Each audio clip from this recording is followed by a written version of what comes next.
Today we're going to read the second book of The Magic Tree House by Mary Pope Osborne called The Night at Dawn, and today we are on chapter 6 called Ta-da! In the torchlight, Jack saw the three huge men standing over him.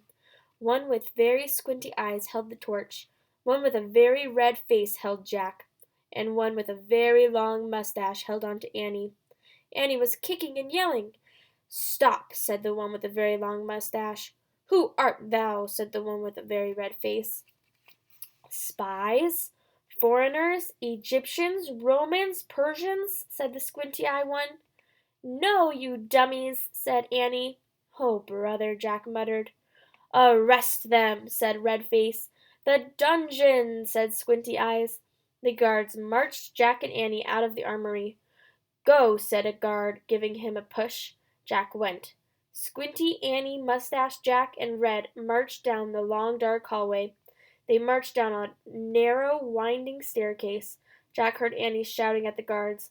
"Meanies, we didn't do anything." The guards laughed. At the bottom of the stairs was a big iron door with a bar across it. Squinty lifted the bar. He shoved the door and it creaked open. Mustache and Red pushed Jack and Annie into a cold, clammy room. The fiery torch lit the dungeon. There were chains hanging from the filthy walls. Water dripped from the ceiling, making puddles on the stone floor. It was the creepiest place Jack had ever seen. We'll keep them here till the feast is done. Then turn them over to the Duke," said Squinty. "He knows how to take care of thieves." "There'll be a hanging tomorrow," said Mustache. "If the rats don't get them first," said Red. They all laughed. Jack felt his backpack move. Annie was quietly opening it.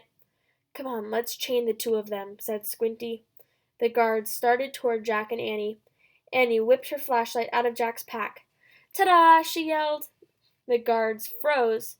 They stared at the tiny flashlight in Annie's hand. Annie switched on the light. The guards gasped. They jumped back against the wall. Squinty dropped the torch. It fell into a dirty puddle on the floor, sputtered, and went out. "My magic wand," said Annie, waving around the flashlight.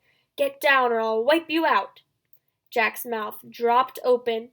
Annie fiercely pointed her light at Squinty, then at Mustache, then at Red. Each howled and covered his face. "Down, all of you! Get down!" shouted Annie. One by one the guards knelt down on the wet floor. Jack couldn't believe it. "Come on," Annie whispered to Jack. "Let's go now." Jack looked at the open doorway. He looked at the guards quaking on the ground. "Hurry," said Annie.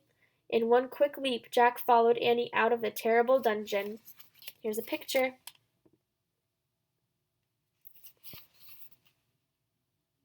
And that's the end of chapter 6.